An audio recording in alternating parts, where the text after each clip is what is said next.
Depuis 2 mois, depuis le 1er octobre dernier, l'Irak est en proie à sa pire crise sociale depuis des années, marquée par plus de 400 morts et près de 20 000 blessés. La révolte des Irakiens, regardez, continue. Braver le couvre-feu et tous ses interdits pour enterrer les siens au lendemain d'une nouvelle journée de contestation, d'une rare violence. La scène se déroule à Kerbala, la ville sainte chiite. Il a été tué dans le quartier de Ramadan, situé à 150 mètres de chez lui. Il voulait traverser pour se rendre au magasin de son père. Alors qu'il se tenait debout, nous avons entendu des coups de feu. Sa tête est tombée. Les seuls coups de feu tirés l'ont été par les forces de sécurité. Une autre dépouille que l'on s'apprête à enterrer, cette fois-ci à Nasiriyah, quelques heures après l'une des journées les plus meurtrières qu'ait connu le pays. Au moins 25 morts dans cette seule ville, foyer de toutes les révoltes de l'histoire irakienne.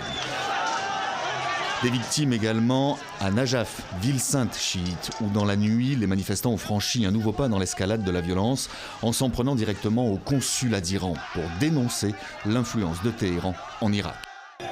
Et Bagdad n'échappe pas à ce climat d'insurrection. Ici comme ailleurs, les revendications sont les mêmes. On veut une refonte totale du système, s'affranchir de toute une classe politique jugée corrompue. Sarah, vous étiez en Irak il y a encore un mois. Que veulent les Irakiens ?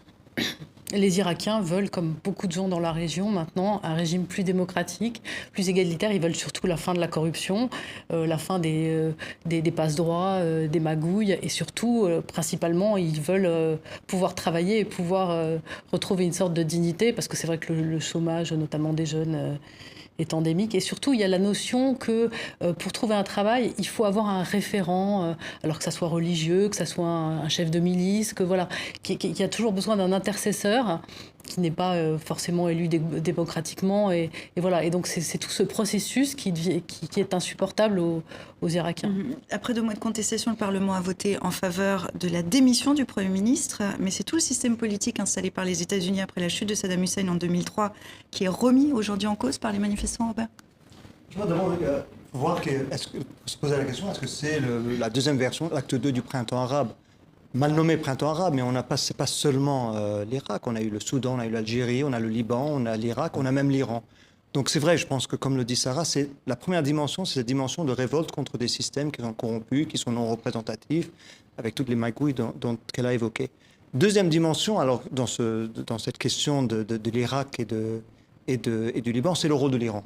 Et le rôle de l'Iran, évidemment, est essentiel dans ces deux pays, avec une certaine contestation contre son rôle. Vous voulez que je revienne là-dessus après? On va y revenir dans un instant. La question, c'est plutôt sur l'Irak, sur les États-Unis, ce système qui s'est mis en place après 2003. C'est un échec aujourd'hui? Est-ce que c'est un échec pour les États-Unis? Ce que j'allais dire, c'est qu'on peut regarder ça comme une révolte contre l'Iran, mais le système politique lui-même a été mis en place en 2003 par les États-Unis, un système hautement confessionnel, partage du pouvoir, partage des ressources selon les confessions. Ce qui a été les États-Unis ont plaqué leur image de l'Irak sur l'Irak et ont imposé un certain système. Et aujourd'hui, les Irakiens se révoltent contre ce système. Et évidemment, comme on en parlera. Oui, on va y revenir. Sur le système confessionnel, il s'est passé quelque chose samedi, c'est que les régions sunnites ont aussi rejoint la contestation. C'est quelque chose de majeur qui s'est passé? Écoutez, je ne pense pas qu'il faille regarder ce conflit comme un conflit confessionnel. Donc c'est normal que les sunnites hésitent, évidemment, parce qu'ils ont connu des périodes assez noires ces dernières années, mais qui également sont mécontents pour les mêmes raisons que la population chiite. Mais ce qui est fascinant, justement, c'est plus que les chiites se soient révoltés et que contre un gouvernement chiite et surtout contre l'Iran. Parce qu'il faut voir qu'au moment de la victoire contre l'État islamique, les Iraniens étaient, au vu et au su de tout le monde, présentés comme des héros. Je veux dire, à Bagdad, il y avait des grands posters de l'imam Khomeini, de Ali Khamenei. Enfin, c'était Saddam avait été remplacé par la puissance iranienne au vu et au su de tout le monde. Et le général Qassem Soleimani était le héros voilà. Et tout d'un coup, de voir les consulats incendiés, moi, dans le voyage que j'ai fait là, du sud au nord, c'était vraiment l'Iran est détesté. Un sentiment anti-iranien aujourd'hui en Irak?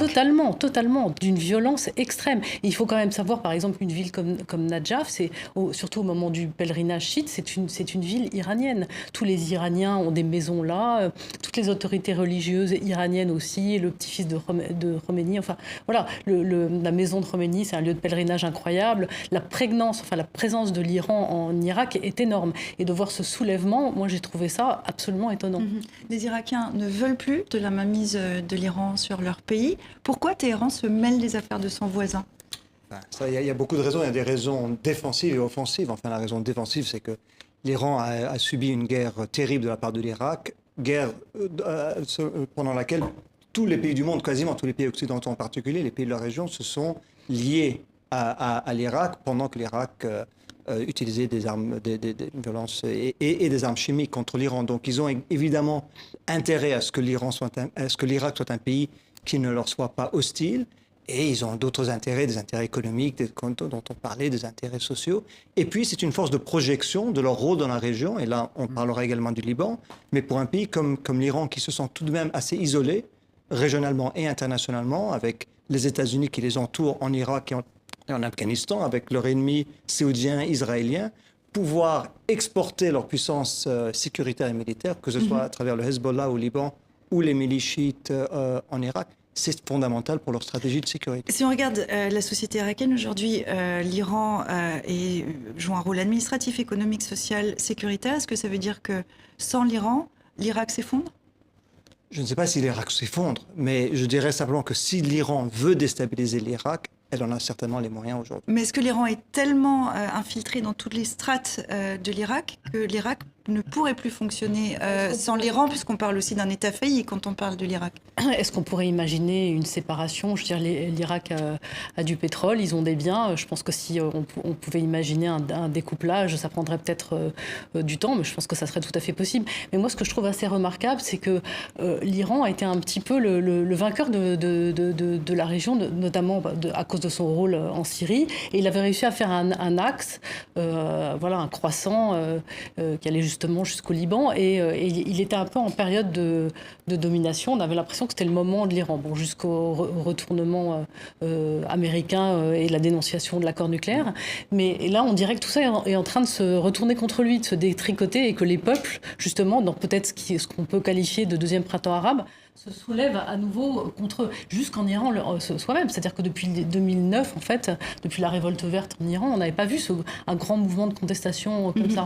Donc c'est comme si il y avait eu un retour de bâton et que son succès s'était transformé tout d'un coup en défaite. Les Iraniens eux-mêmes manifestent et les répressions sont extrêmement sanglantes. Donc ça prouve aussi qu'il y a un rejet à l'intérieur même de la population iranienne de ce qui se passe au niveau gouvernemental en Iran. Donc c'est un rejet global finalement. Richard ?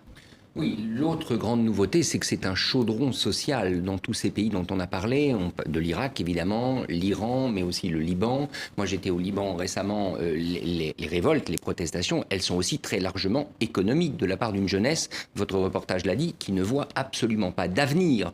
Et donc, si cette question économique ne trouve pas une issue, surtout dans un pays producteur de pétrole comme l'Irak, c'est-à-dire un pays doté de richesses, la colère du peuple est d'autant plus amplifiée, parce que où passe cette richesse ?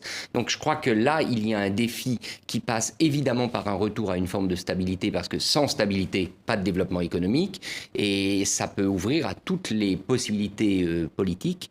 À mon sens, n'oublions pas cette dimension économique, et puis n'oublions pas quand même une autre chose, c'est que tout ce grabuge social, toutes ces contestations font quand même plutôt le jeu des États-Unis aujourd'hui, qui ne sont plus sur le terrain militairement, mais qui ont intérêt à un Iran affaibli, et c'est tout le croissant chiite qui s'affaiblit.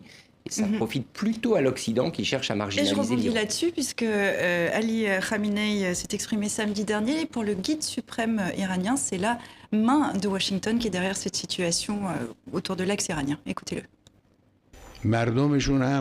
Les peuples irakiens et libanais ont des revendications légitimes. Mais ils devraient savoir que ces revendications ne peuvent être réalisées que dans le cadre de la loi. Les États-Unis et les services de renseignement occidentaux, soutenus par les fonds de quelques pays réactionnaires de la région, sont en train de causer des troubles dans nos pays voisins, dans des pays dont nous sommes proches et dans les pays de cette région, en vue de détruire la sécurité.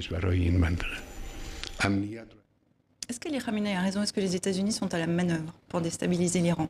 Je ne sais pas si dans la manœuvre, je pense qu'on en a parlé, il y a des raisons profondes de mécontentement. Il est vrai qu'en Iran en particulier, la situation s'est de beaucoup dégradée à cause des sanctions qui ont été imposées par le président Trump après qu'il se soit retiré de l'accord nucléaire. Et c'est ce troisième contexte. Il y a, comme je le disais, le contexte de soulèvement populaire, il y a le contexte de contestation du rôle de l'Iran, et puis il y a ce contexte, cet arrière-plan de tension très très forte entre l'Iran et les États-Unis. Et cette combinaison des trois peut mener malheureusement à une confrontation militaire. L'Iran n'est pas, je ne pense pas qu'on puisse exclure le fait que l'Iran veuille réagir de façon forte, de façon régionale. On l'a vu déjà avec leur attaque contre les centres pétroliers en Arabie Saoudite. Donc je crois que c'est une poudrière à trois niveaux et c'est dangereux. Vous avez été un des négociateurs sur l'accord sur le nucléaire iranien. Vous avez côtoyé les Iraniens. À votre avis, en ce moment, dans quel état d'esprit ils sont ? Je pense que ce qui se passe aujourd'hui ne fait que confirmer leur paranoïa. C'est-à-dire qu'ils sont, et parfois les paranoïaques ont raison, au moins dans une certaine mesure, ils sont convaincus qu'il y a un complot. Aujourd'hui, j'en discutais il n'y a pas très longtemps, convaincus que les États-Unis, l'Arabie Saoudite, Israël font tout pour les affaiblir. Et évidemment, si c'est leur lecture, ils réagiront de façon brutale comme ils l'ont fait déjà. Et le retour de bâton que vous évoquez est très, très possible. La force de l'Iran dans la région a toujours été basée sur la faiblesse de leurs adversaires. Je pense que leur rôle en Irak, comme leur rôle au Liban, comme leur rôle au Yémen ou en Syrie, est fonction des erreurs ou des faiblesses de ceux qu'ils confrontaient. Et aujourd'hui, qu'eux sont aux commandes dans ces pays, ou que leurs alliés sont soit aux commandes, soit en des positions de responsabilité, eh bien, les faiblesses de leurs adversaires ne jouent pas le même rôle. Ils sont confrontés à un mécontentement qu'ils ne savent pas juguler. Est-ce que la dénonciation de l'accord sur le nucléaire est quand même le pivot d'un changement de paradigme dans la région, dénonciation par les États-Unis d'un accord que les États-Unis avaient signé? Turning point, c'est un moment clé dans l'histoire de la région. Enfin, les États-Unis, sous le président Obama, de l'administration dans laquelle je servais, voulaient essayer de désescalader la situation dans la région. Je pense qu'on a maintenant une administration américaine qui pense que l'administration Obama a fait totalement fausse route, qu'il faut asphyxier l'Iran, qu'il faut l'empêcher d'avoir l'argent nécessaire pour mener à bien sa stratégie régionale et pour qu'elle se soit confrontée justement à ce qu'elle voit aujourd'hui, c'est-à-dire une révolte populaire. C'est tout à fait dans la stratégie américaine, mais c'est un jeu dangereux, je pense, que les États-Unis jouent. Et d'où la position d'Israël il y a quelques jours, Benjamin Netanyahou qui demande au président Trump d'accentuer encore plus la pression sur l'Iran. On voit bien que là, effectivement, il y a peut-être la position américaine et israélienne. On sait ces derniers jours ce qui s'est passé. Et effectivement, cette pression qui est mise sur l'Iran, elle arrive d'un peu partout, parce qu'on a les États-Unis, Israël, qui est aussi évidemment une question de sécurité dans toute la région, et puis peut-être l'Europe, parce qu'on verra aussi, à regarder de près, quelle sera la position de l'Europe. Est-ce qu'il y aura aussi le contournement des sanctions? Est-ce qu'il y aura une influence supplémentaire des États-Unis et une pression supplémentaire? Ça reste à regarder de très près, parce que c'est là aussi, cette partie-là du monde se joue effectivement les 10 prochaines années. Robert évoquait à l'instant les sanctions économiques. Est-ce que c'est aussi ce qui pourrait expliquer qu'aujourd'hui, l'Iran perde de l'influence dans la région? Moins d'argent peut-être à distribuer. Est-ce que ça peut être une explication? Oui, en tout cas, ce qui est très clair, parce qu'on l'a vu de manière manifeste, c'est que les Iraniens se sont mis à manifester quand on a augmenté le prix de l'essence. Et donc ça, c'était une répercussion directe des sanctions américaines. Et dans toute la région, oui, ils ont sans doute moins d'argent, en effet, Oui, non, mais de toute façon, c'est même plus une question d'interprétation, en fait. C'est que les États-Unis veulent vraiment avoir la peau du régime iranien. Et finalement, ils vont peut-être avoir... Enfin, je ne sais pas s'ils vont avoir gain de cause, mais en tout cas, ils ont déployé, en effet, des pressions qui marchent, quoi. Richard ? Un mot peut-être sur la diplomatie européenne. On avait eu le sentiment au sommet du G7 à Biarritz à la fin août. Emmanuel Macron avait essayé de réapparaître, non pas comme un médiateur, mais au moins un entremetteur entre les États-Unis et l'Iran. Vous savez que le ministre des Affaires étrangères iranien était venu à Biarritz, même s'il n'était pas apparu publiquement. Je crois que tout ça aujourd'hui est réduit en cendres. Et ça prouve encore une fois que l'Europe est tragiquement absente de ce théâtre d'opération qui est crucial pour la stabilité du monde. Donc c'est inquiétant. Vous l'évoquiez tout à l'heure, en Iran aussi, on manifeste. Ça s'est passé il y a à peu près 15 jours, dans une espèce de huis clos, Internet coupé. On a découvert un peu après coup ce qui s'était passé. Les États-Unis évoquent 1 millier de morts sans être tout à fait sûr des chiffres que l'administration même avance. Est-ce qu'aujourd'hui, c'est du point de vue iranien, la République islamique elle-même qui est mise en cause? Et est-ce que ça peut la faire chanceler de l'intérieur? Je pense que ça l'inquiète, je ne pense pas qu'elle va chanceler. Elle a plus de moyens répressifs que la population n'a de moyens de manifester. Et donc, on a vu, elle a vraiment utilisé de manière très très forte et très rapidement. Ce qui est Est-ce que assez ça veut dire étonnant. que le régime, pardon, je vous coupe, mais est-ce que ça veut dire que le régime est moins solide qu'il n'y paraît? Le Ça fait dépend. de devoir le faire en huis clos. Moins solide ou en tout cas veut absolument empêcher que cette révolte ne se répande, à la fois parce qu'il sait qu'il est en position faible économiquement et aussi parce qu'il pense qu'il y a ce complot ourdi par les États-Unis pour renverser le régime. Et comme on l'a dit, ils ont de quoi l'imaginer, que ce soit vrai ou non. Ils voient dans la politique de Trump une politique qui cherche vraiment à faire trembler ce régime iranien. Donc, est-ce qu'il chancelle? Non, je ne pense pas qu'il va tomber. Mais certainement, il est inquiet et ça peut mener à des actes beaucoup plus agressifs. Ça va ? Vous parliez de la contestation à l'intérieur de l'Iran. En fait, l'Iran est un peu coupé en deux. On ne sait pas exactement quels sont les pourcentages, mais ça fait très longtemps qu'il y a, depuis en tout cas 2009, où là ça a été manifeste, mais même depuis avant, depuis d'autres, qu'une partie de la population iranienne veut et renverse le régime et le conteste. Il y a notamment cette prisonnière, avocate, Nasrin Sotoudeh, qui demande un référendum, comme un certain nombre de femmes aussi, et d'opposants sur le régime. Donc il y a ça aussi. Mais paradoxalement, ce durcissement américain, il a aussi conforté l'autre part de la population qui soutient le régime. Et il a même agrégé des gens qui, par nationalisme ou parce qu'ils trouvent que ces attaques sont indignes, ont soutenu aussi le régime. D'un mot pour conclure, Robert, est-ce que le risque dans la situation actuelle avec ce vent de révolte dans la région, le risque est que la République islamique soit le grand perdant de ces soulèvements? Je pense qu'il faut quand même relativiser la chose. L'Iran dispose encore aujourd'hui de ressources très importantes au Liban et en Irak. Les milices chiites ne vont pas disparaître, le Hezbollah ne va pas disparaître. Ils se sentent en position aujourd'hui d'être assiégés. Je pense que le risque aujourd'hui, c'est quand on combine ça avec la crise du programme nucléaire, avec l'Iran qui tous les 2 mois accélère son programme nucléaire. L'Europe va peut-être réimposer ses sanctions. Je pense que le risque, c'est que l'Iran ne se défoule, ne se déchaîne en disant si nous sommes dans cette situation à cause de nos ennemis vont en pâtir également. Et une région qu'on suit évidemment de près, ça bouge beaucoup.